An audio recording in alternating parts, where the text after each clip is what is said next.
but I don't have a lot of time, and if I'm gonna read anything, it's probably gonna be manga because like ADHD brain likes pictures.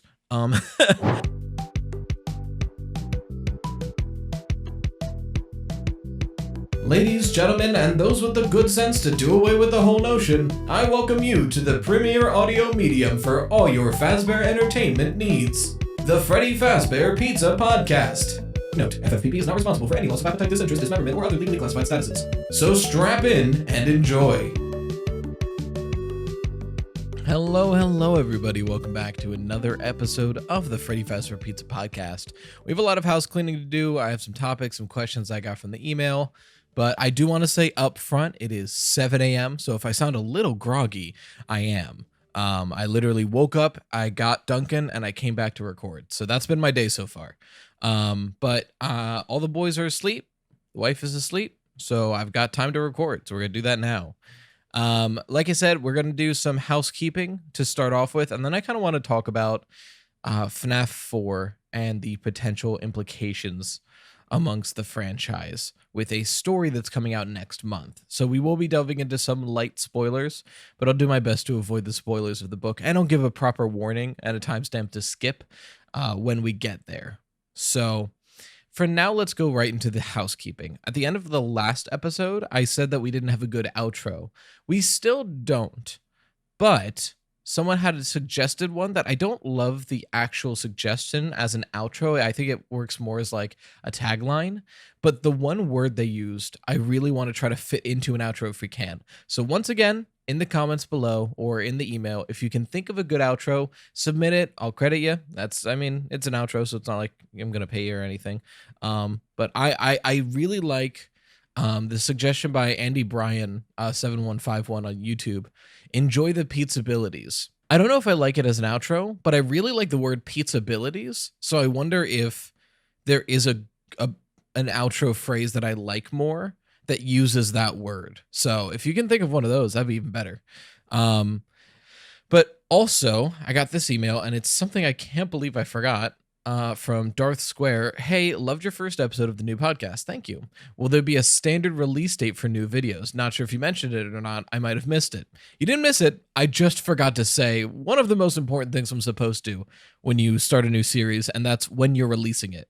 Oops. I think it's because I said it on Twitter, so I forgot to actually put it in the podcast. But for the record, episodes of this podcast will appear on YouTube, Spotify, Amazon, Apple Music, and I think that's everything that I'm putting it on. I tried to put it on Castbox, but I'm still waiting for it to be approved, so eventually it will. But I at least got YouTube, and then YouTube also puts it on YouTube Music for me, Spotify, Amazon Music, and Apple iTunes, like the iTunes podcast area. So like it's on the three major podcasting like sites and YouTube. But it will be uploaded on Sundays at 6 p.m. Eastern Standard Time. Weekly, so every single week, unless something comes up or it turns out that this is an unfeasible schedule, but I think it'll be fine, so that's what we're gonna go for. I just noticed on my right monitor I look super washed out, but I just got a brand new monitor, and on that one I look fine, so we're just gonna assume I look fine, and if I look washed out, oops. And then another housekeeping thing I wanted to bring up, once again, the email for this podcast is freddyfazbearpizzapodcast@gmail.com. Any questions or theories you want me to review, send them there, please, because that'll be the best way to reach this podcast for me to see them. We already have, I think, 4 or 5 emails in this podcast episode already. So that email is the best way to reach the podcast, but I didn't specify this, and I really should have, and that's my bad. If you are submitting a question or a theory for review or emailing in general, please send your preferred name to be called on the podcast and your preferred pronouns, because all I have is your username on Gmail, and some people might not want that said out loud because it could be their real full name, which one of them is, so I'll only read the first name.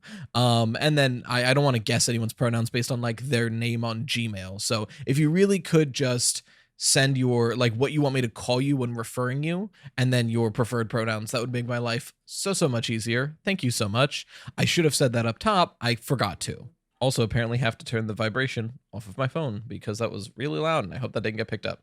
But anyway, I should have done that in the first place, and I apologize, I did not. So let's move on from housekeeping to the actual topic for today, Dittophobia.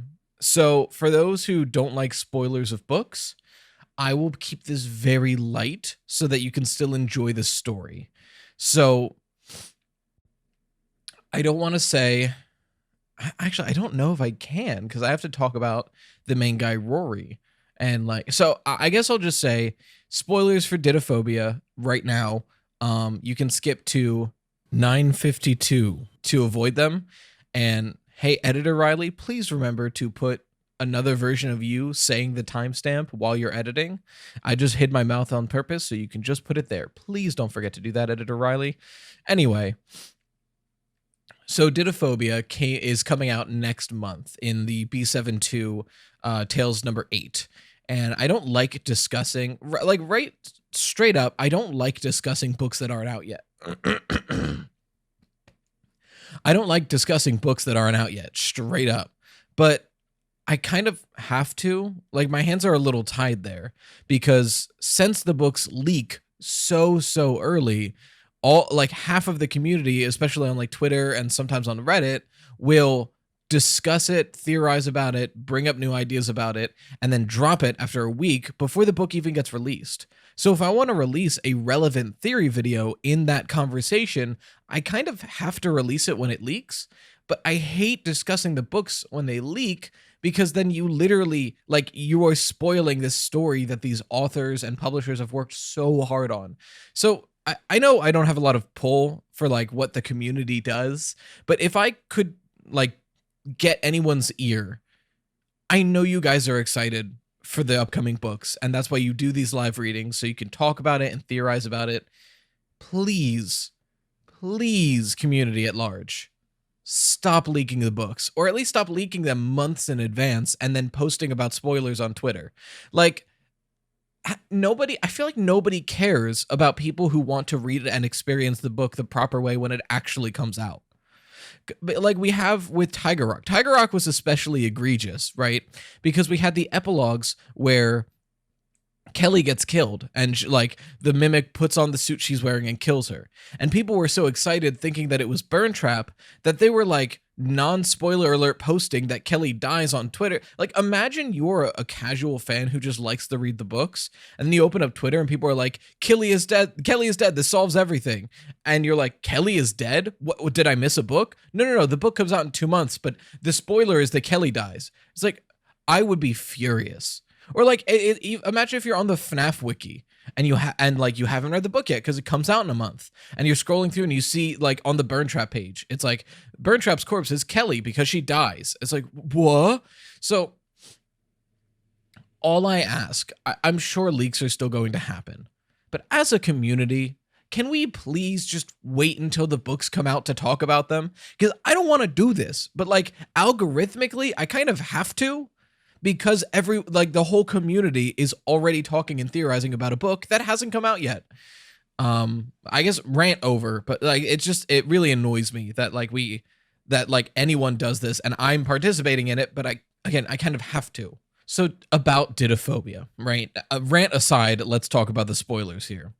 In Dittophobia, so spoilers now, but I guess the timestamp is still after this.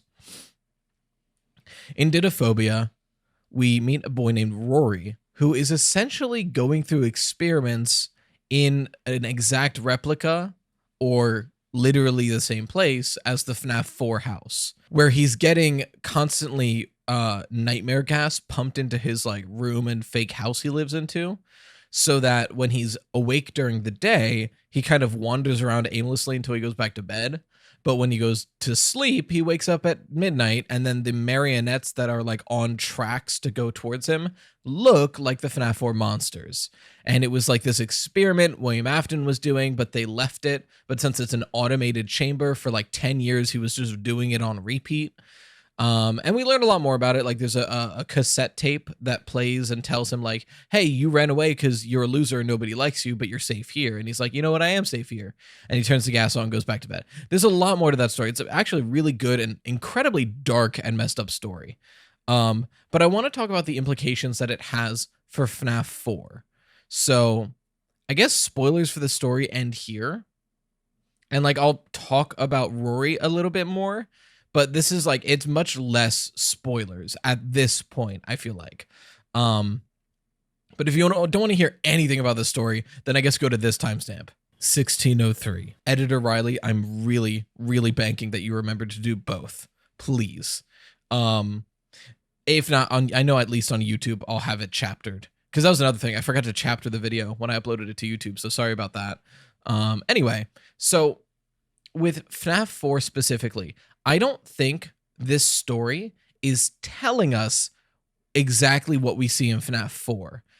And I go into this in my theory video that I made, but I really think that the primary function of this story for the lore is telling us that FNAF 4's nightmares are based on real experiments that William Afton was doing to someone.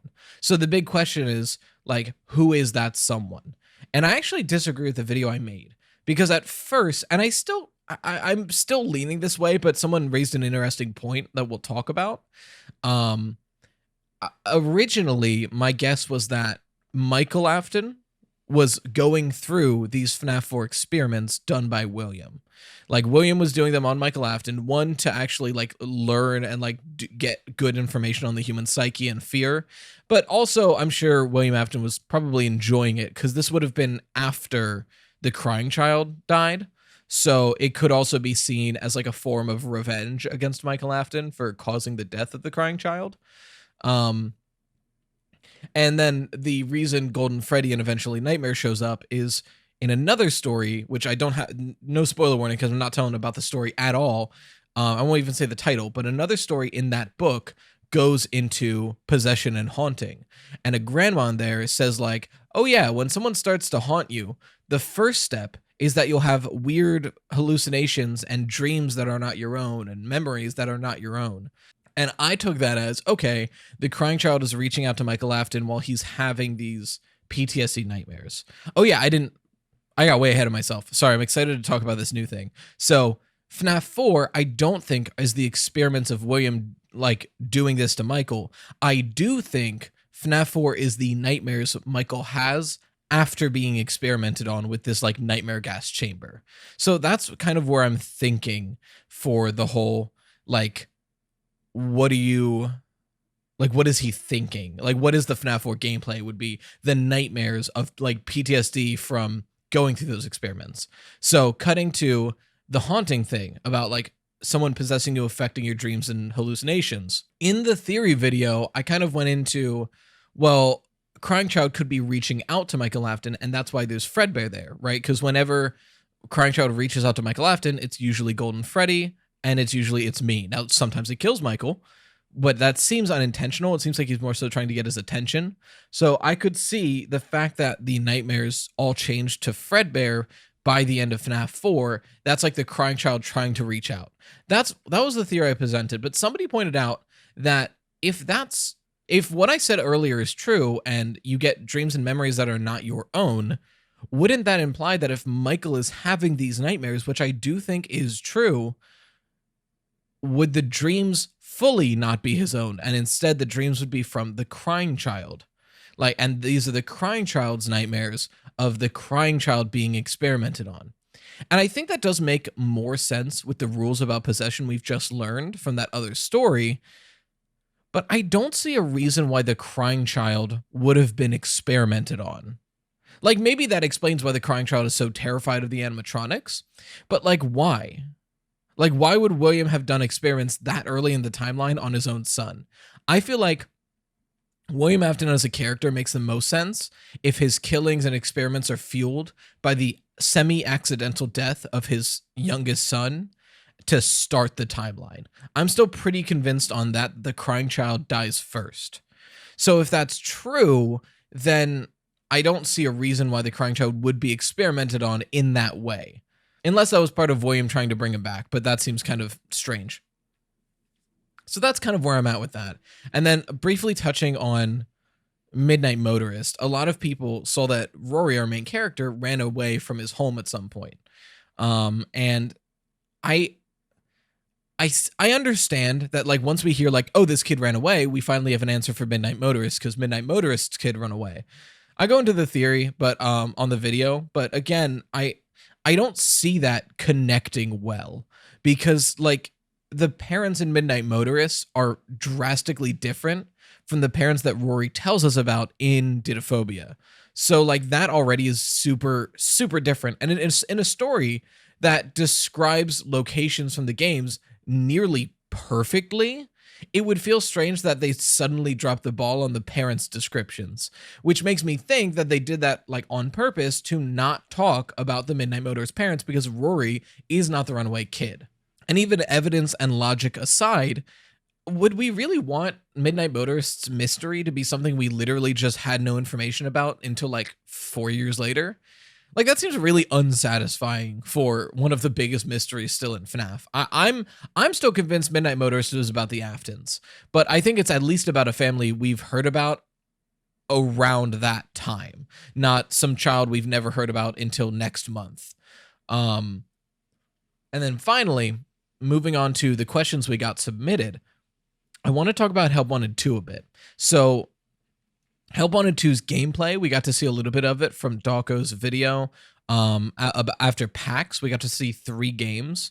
There was the Fuse Room with Funtime Freddy. There was Bonk-a-Bon, and then there was Carousel, where they were repairing a carousel and defending themselves from Moon. It's interesting. The games themselves don't tell me super much, except for the fact that we are doing more like things from the games we hadn't done yet, and then a lot more new things, which I think one of my, not complaints, but one of my like small problems with Help Wanted 1, and it made sense for Help Wanted 1, and I hope it makes sense to not do it in Help Wanted 2, was a lot of Help Wanted 1 was dedicated to just kind of like recreating the first 3 games and the 4th game to an extent. And I get that, but because that was like a big focus, because that's an important thing to do, right? I think it wouldn't have been the same if we didn't have that. But because of that, it felt like the new things that were added to do in Help Wanted, there wasn't as many as there could have been. Whereas with Help Wanted 2, 2 of the 3 things we saw at PAX were completely new. And then one of them, which was technically the Fuse Room for Sister location, was tweaked in a way to make it much more fun and compelling for VR. So that's, I think my biggest hope for Help Wanted 2 is more new things, more new mini games, more new locations. I think that's like, that would make Help Wanted 2 much better. My other hope for Help Wanted 2, and this is more of a technical thing, Steel Wool, I understand for like press reasons or whatever, you probably can't say. But Steel Wool, look me in the eyes here. Please, at least tell us, or just do it and don't tell us. Is there going to be a same-day release of Help Wanted 2 on Steam? Or is there going to be like a month between the launch of the game on the PSVR 2 and then on Steam? Because look, I understand the PSVR 2 is a very powerful thing. The PSVR 2 is also $1,000 all in. And when I say all in, a PS5 is $500, which the PS5 has been out for like 2-3 years now, and it's still a very hard console to get your hands on, let alone afford. But for most of us who don't have a PS5, we would have to buy a $500 PS5 and then buy the PSVR 2, which I'm pretty sure is also $500. So we're talking about like $1,000. And look, I love this franchise. I love the Pizza Bear more than anything. I don't love it enough to drop $1,000 to play a game on launch, to then never use either of those pieces of technology ever again. So I'm going to be super real, and I hate to say it, but if Help Wanted 2 comes out on PSVR 2 only, or like comes out on PSVR 2 for like 2 or 3 months before it comes to Steam, I'm not playing it on launch. And if I'll say this, if it only comes out on PSVR 2, I'm not playing it. Like, I'm not dropping $1,000 to play the Pizza Bear game. That's not happening. I'll probably play it on stream whenever it does come out on Steam. But that'll be really sad for me, because like that would be a really fun stream to do, like launch day Help Wanted 2. I would love to do that, but I only have an HTC Vive, which is already cost prohibitive, but at least it's something that like, it's like $250 on eBay at best. So like, it's something people can at least strive for. And since it's on the computer, they can use it more. So I beg Help Wanted 2 be co-released on Steam, or at least quickly released on Steam. Please. But talking about the lore of Help Wanted 2, and don't worry, this does go into a book, but I'm gonna very purposely avoid spoilers since the spoiler thing already came up. There's a hissing at the end of the Help Wanted 2 trailer that sounds like gas being like expunged. And at first I thought it was literally a shushing sound, almost like what we hear Lefty do in Ultimate Custom Night and in FNAF 6. But with the context of the book that's coming out, it could literally be gas being emitted into the sister location bunker. And I was thinking of, I'm kicking this idea around, and I don't love it, but it's something that's worth talking about.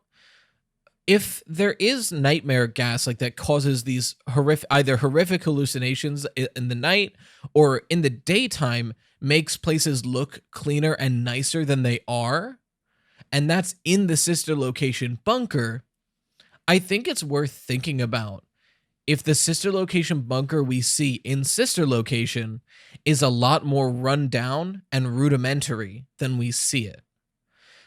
Because there's a chance the nightmare gas was always there. And this could explain something that a lot of us are kind of confused about, which is why the sister location bunker is so high-tech and advanced, but was created in like the 80s or earlier.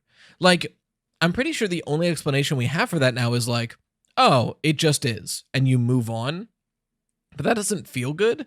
I don't know if it necessarily feels good to say all of sister location was a hallucination, but at least the location might have been, and it's interesting to think about. But I think that nightmare gas could also explain Help Wanted 2, right? Because we're going down this elevator, we hear the gas. Unless it's another VR game, I have a feeling they're going to want to explain how there's mini games in the game. So if we're having these hallucinations and nightmares, that nightmare gas could be the explanation. I don't know. It's just a thought. It's something to ponder, to kick around. But we're approaching halfway through, so I guess we'll move on to our questions. So our first question sent in that we'll talk about is from Roxra. Thank you for the question. Thank you for the email. Hi, want to know your opinion on Springtrap being in DBD, and if you have played DBD before. I've been a long proponent for... So first off, I have played Dead by Daylight before. It's actually in my top 5 like most played games on Steam. Granted, I haven't played that game for like upwards of a year, 2 years now, because I got really burnt out of it, but I have like around 400 hours, I want to say. So I do like Dead by Daylight, and I have played it plenty. I've been a long proponent of Springtrap being in Dead by Daylight. If they do any FNAF crossover with Dead by Daylight, I do feel like Springtrap makes the most sense, especially with the movie coming out.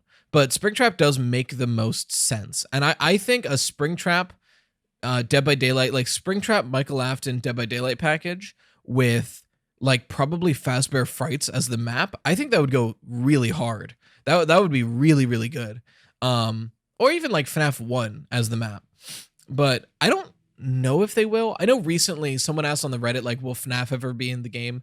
And one of the devs was like, never say never, or something like that. Or like maybe one day. So that gives me hope. I do hope so. I think it would be really fun. I don't know if it's in the pipeline for them. I don't know what they're kind of looking at, but I do think a FNAF crossover in Dead by Daylight would be awesome. So I think it would be cool, and I have played it before. Question answered. Sorry. Moving on to EO, LO. It's a single line and an O, so I'm not sure. I think it's EO. Thank you for your question. Dear iToast, congratulations on the podcast. Thank you. My question is, if M.X.E.S was to return in a future installment, what do you think would be what do you think is the best way forward? I have more personally, okay, I'm going to be super real. I don't know if I'm going to cut this out or not, but the way I do this is I screenshot the email and put it on a Google Doc, but because it's like a long thing, I just scrunch it so the text is really small. What if I just zoom in the page? Why did I not do that originally? Oh, that's so much better. So my question, if M.X.E.S was to return in a future installment, what do you think is the best way forward? Should it have more personality like the Glamrocks? Would a M.X.E.S compromised or infected by the Mimic be interesting? So I'm kind of the opinion that M.X.E.S worked best in Ruin and made the most sense in Ruin. So I don't see a way that they bring M.X.E.S back in a future installment, especially now that the machine has been turned off. Granted, like, as long as someone can turn the machine back on, M.X.E.S could always come back. I think if we get more content about M.X.E.S, it would have to be some kind of game in between Security Breach and Ruin. Because as it stands, I don't see a way M.X.E.S comes back. Unless maybe in Help Wanted 2. I've heard some people think that Help Wanted 2 is Cassie's dad before the events of Ruin. And if that's the case, M.X.E.S could definitely be there. But I don't see a good reason for him to come back afterwards. If we do get more M.X.E.S, I think he works the best the way he is, where he doesn't really have a personality. He's just kind of like doing his job and he doesn't like us. And I feel like that's the best way to do a character like M.X.E.S. Personally, anyway. But we'll move on to the next one. Glitch on Gmail. Thank you again. Very kind for your questions. Hi, my question is, what is your favorite part of FNAF? Games, books, certain parts of the community, etc. And what is your favorite from each of the three? So my favorite is definitely the games. Like, that's primarily why I'm here. I probably wouldn't read the books if the games weren't my job. Like, talking about if talking about the games weren't my job, I don't think I would read any of the books. Not to say they're bad. Some of those stories are really good. And the novels are actually, like, at least I've read the Silver Eyes fully. I'm making my way through the Twisted ones. The Silver Eyes, I would rate like a solid 7 out of 10. Like, that's just good young adult fiction, separate from FNAF. But I don't have a lot of time. And if I'm gonna read anything, it's probably gonna be manga, because like ADHD brain likes pictures. But so my favorite part of this franchise is for sure the games. But I think the more interesting question here from me is, what's my favorite of the three? My favorite game has been kicked around a lot.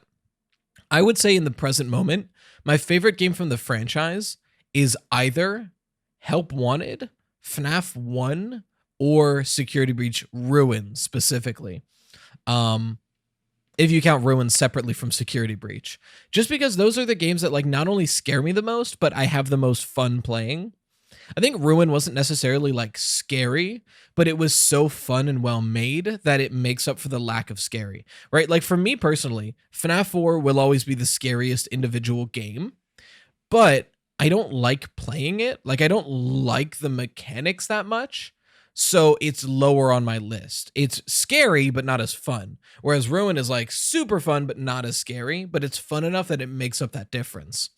FNAF 1, I think, like, not to be a purist or anything, I think FNAF 1 kind of perfected it out the gate, and a game hasn't come out that's been as good as FNAF 1 with hitting specifically uncanny horror. Because I think the game works best being an uncanny horror franchise, like being something that, like, things just look creepy and unsettling instead of outright scary. And I think FNAF 1 honestly does it best. Now, some of the camera renders in FNAF 2 give it a run for its money, but because we never use the camera in FNAF 2, that's neither here nor there. Whereas, like, FNAF 1 unsettles you so much with, like, very bare bones designs. And I think that's the strength of FNAF. Whereas, like, after FNAF 1 and 2, really after FNAF 1, the horror comes from the robots themselves being actually scary. And I think that's personally, to me, less compelling than robots that aren't scary still being scary in the proper way. We do get a hint of that with Lefty in FNAF 6, because Lefty, all intents and purposes, not a scary design. But Scott uses Lefty and renders Lefty in really good ways, especially in the salvage minigame, to make him look scary. And then as far as Help Wanted goes, like, I'm going to be real, it's VR, right? Like, I love VR games. VR is probably one of my favorite mediums to experience something in. And VR horror in particular is so deeply, like, scary and horrifying to me. Because Help Wanted is VR, to this day, it's now the only FNAF game that truly scares me. And when I say truly scares me, I've been trying to play Help Wanted on stream, and I want to, like, 100% it because I've never done it before. But I don't know if I physically can play the Night Terrors levels because they do scare me that much. Like it makes me want to just like sit down and like close my eyes and wait for it to be over. Something about it just like shakes me to my core to be like shorter than a doorknob in a dark room where things are yelling and laughing at me. Like something about that is just so deeply scary to me, especially because it's in VR and like I can't like look away from the screen because the screen is my eyes. The best I can do is close them. So I might need to have like my wife come in and like emotionally support me to finish this game because I do want to finish it. I don't know if we'll be able to. I'll do my best. But because it's VR, it's so deeply, deeply scary to me. Not to mention it's FNAF 4, which is already one of the scariest games. So it's just a very rough combination for my psyche, to be real with you. So I think if I had to like gun to my head, pick a favorite game, I would probably give it to Help Wanted only because I can already play FNAF 1 in it. But it's going to be either Help Wanted, FNAF 1, or Ruin, depending on the day. As far as favorite book goes, I mean, it's kind of a cop-out to say The Silver Eyes, because it's the only book beside, like, it's the only novel that I've fully read. And it's the Tales and the Frights books, they're not bad by any means, but because they're more like Goosebumps, where there's just like individual stories, it's harder to be like, oh, this book is my favorite. I guess what I can do, of the novels, my favorite is The Silver Eyes, which I don't think is an unpopular opinion by any means. Of the Fazbear Frights, my favorite individual story might be, people are going to hate this. I'm not even say the title. It's the Fazgoo one. I know Fazgoo sucks and it introduced so many weird things in FNAF. Like it didn't introduce so many weird things, but its inclusion made people go like, oh God, we've lost the plot. But I genuinely like the story that Fazgoo is in. I think it's really well done to just have this like this mysterious thing we don't really know a lot about that can replace somebody. Like it's done in a really good way that like foreshadows the ending, and I think it's done well. Sorry for the like huge amount of cuts on this video. I keep licking my lips a lot because I've got like really dry chapped lips right now, and because I just woke up, I still have a lot of like on the edges, the top and bottom edge of my lips, there's like dry skin that hasn't been like removed yet. And it's bothering me because it's like a sensory thing. So a lot of the cuts have unironically just been me taking a moment to like pick at dead skin. So sorry. And I hope that's not too gross. Sensory issues, man. My favorite of the Tales books is kind of harder. I might give it to either M.X.E.S or I don't know, maybe that VR one where she's like in the water park forever. I don't remember the name of it. I think those two were really well done in like setting up a slow like burn horror. I will say M.X.E.'s ending is brutal. One thing I've noticed, I feel like the Tales books are way more gruesome than anything else in the series so far. Like the Tales books is not only like gruesome and brutal, but like it goes in detail. Like people don't just say with Kelly's death, right? It doesn't just say the mimic put on her costume and Lucia heard terrible crunching noises as she walked away. No, it goes into like the slow process of like snapping and like, oh God, reading it is just disgusting. Which like, hey, that's good for a horror book. Like you did a good job. But I'm sitting there reading. I'm like, this is supposed to be young adult fiction. This is intense. Like, damn, this is like more brutal than some like rated R horror movies I've seen. But I mean, hey, at least it's kind of breaking the idea that this is a kids only franchise. Because I'll tell you what, if I was like 8 reading this book, I'd be peeing my pants. And then certain parts of the community, I would say my favorite, I want to separate fan art from fan games because I have different favorites on each. I don't know if I can pick a favorite like piece of fan art in this franchise. This is one of the most talented like communities that I've ever seen. Like the animations and the like from 2D to 3D to like voice acting, like every piece of fan art I see about this franchise is so good. Especially the animations. I want to say if like I had to pick a couple favorite fan artists, obviously Barbadroid is there. Like there's a reason that like when Barbadroid sent me in like a thumbnail of like, oh hey, look at this. I was like, oh, I want you to work for me. I really love your stuff. Like that there's a reason why I continue to work with Barbadroid. It's because I love their work. I think Stupendium does some of the best FNAF music in the community. That's really, really solid, especially Pizza the Action is just, it goes so hard for no reason. And then as far as 2D animation, there's a lot of really good fan artists. One in particular, let me pull up TikTok for a second. Because there's been one fan artist that keeps coming up on my For You page, and I really, really, really like her stuff, I believe. I'm just trying to remember. Let me pull up this username. So it's Nirami, Nirami.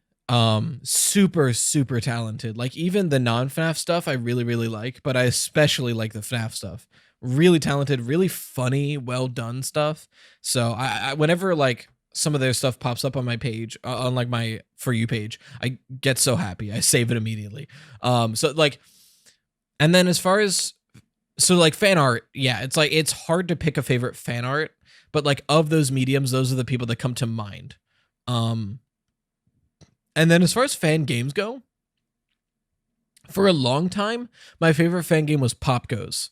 I really like the characters and the mechanics of Pop Goes. Pop Goes to me has always felt like the closest thing that I want in a FNAF fan game, which is just a natural evolution of the core FNAF gameplay.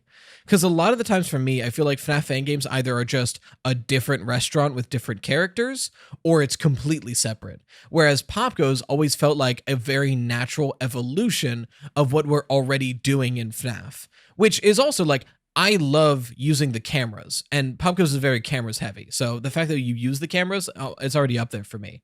Then I like the lore. So I've always really, really liked Pop Goes. I think Pop Goes Arcade is some of the most fun I've had with a fan game. But it might have been dethroned in my favorite. A couple weeks ago, I played Playtime with Percy for the first time. And let me tell you, it might be my favorite fan game. Like, it's neck and neck with Pop Goes, might actually beat Pop Goes. Just the art direction, the style of the game, the gameplay, the fact that the time moves forward based on something you choose. So speedrunning is like actually fun and interesting. And like, it's not a matter of I just have to survive. It's I have to complete this. And the longer like the difficulty curve feels so natural, right? Because you can focus all in on protecting yourself, and you can probably last for a long time, but you're going to have to do it a lot longer than if you risk it more and do more Pal Percy activities. So let me real quick, for anyone who hasn't played Playtime with Percy, do it. But there's no passage of time for the majority of the game. Instead, you have this like Tamagotchi-esque little like device that you do tasks on, and when you've done enough tasks on it, then the night ends. So it's a matter of balancing surviving with playing with this little game toy thing. And then there's like internight things. There's a boss fight at the end, and I'll talk about that, but I don't want to go too far in case people haven't played the game yet. But the fact, like, it just, everything works so well and tight. Like, everything is so well made in that game that like it's just so fun to play. And like, it's not necessarily the scariest fan game I've ever played or anything like that, but I don't really play FNAF fan games to be scared, because not a lot of them do scare me. Like Pop Goes doesn't scare me. I've been jump scared a few times in Pop Goes, but I've never been like scared. But I'm also like a grown man. Like I'm 25, so I guess there's that too. But I will say the jump scare animations in Playtime with Percy are really good as well, because they feel a lot more like visceral. But I can't talk about Playtime with Percy without talking about the boss fight. I won't get into the big reveal, because I do want people who haven't played it before to experience it purely like I had. I really love the inversion that we see in the boss fight. And I guess that's all I'll say. Like, the big switch in art direction is what I'll say. really, really works well for a final boss and really amps it up. Everything else, I think I can say this pretty confidently. I think the boss fight in that game is one of the strongest nights of any fan game I've played. Like, the mechanics slowly build on you in a way that feels understandable and fair and doesn't conflict with the other mechanics. And the music, my God, the music in this game is good regardless, but that boss fight music, especially with the laughter, and I think it charges 4 out of 5, that section goes so unbelievably hard. Like, I completely see, when I listened to it, I was like, I think I'm getting a sense here. And then I looked at some of the devs, and I saw some of the devs are involved in the Friday Night Funkin' community, and I'm like, yeah, I see that. Because like this song kind of like, it's really good, but it almost tracks like an FNAF song. And I'm not saying that's a bad thing. I love Friday Night Funkin'. So like, I have several Friday Night Funkin' songs on my personal playlist, and I'll probably be adding that if they are able to get it on Spotify. So I think that's where I'm at, where I think Pop Goes is probably still my favorite, but Playtime with Percy is right there, if not above. But thank you for the question. We have time for another one. We'll do this one from, okay, so here's why I'm confused. And this is why I wanted people to say their names, like what they want to be called and their preferred pronouns, because your Gmail has your first, middle, and last name. At least that's what it looks like. But you signed off with what looked like your middle name. So I'll call you with what you signed off as. So I apologize if this is not what you wanted to be called. But thank you, Umar, for the question. Hi, Rytoast. Question. Do you think FNAF as a franchise as a whole will ever reach its end of its stories, games, books? And if so, what do you think its effects will have on the FNAF community? So I want to take this in two directions. The question itself is like, do you think the franchise will ever just end, period? I mean, yeah, eventually it will, for sure. I don't think any franchise will last forever. And I don't think this franchise will last like 30, 40 years or anything like that. But as far as the story itself goes, I see the story ending a good while before FNAF ends. I've said this for a while. I think it makes the most sense as a franchise to, if you want to keep making games and content and media about this franchise, but have the story feel good and natural, I think the best course of action would be to, the next time the story ends, and I say the next time because I do think the story has ended like 4 times now, but the next time the story ends in a mostly satisfying way, instead of continuing the story, or like maybe you could go back into it to do earlier parts of the story, I think the healthiest thing for the franchise is to shift from a Freddy Fazbear franchise to a Five Nights franchise. And then at that point, you can make more of like a, what would the word be? An anthology series where like you can have different restaurants or different like locations in general, like amusement parks or just arcades or carnivals, you know, and things that like, there's separate stories with separate locations and separate characters. They just have similar through lines, right? Like, how did this one go wrong? And then that has its own lore and its own story that you have to figure out.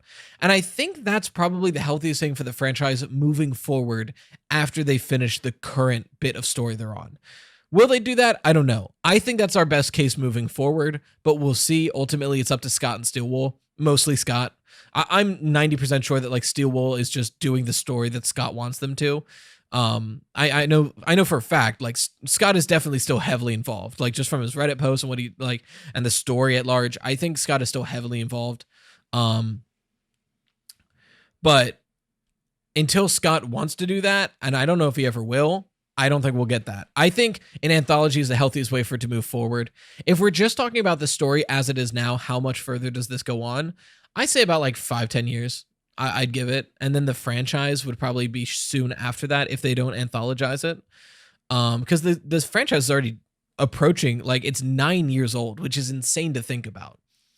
But I could see it going on until like 2030, 2040. But we'll see. You know, there's no way to know until we get there. But there's another question from Umar.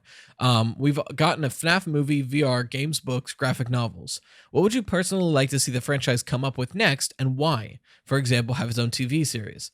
I don't know if I would want a TV series.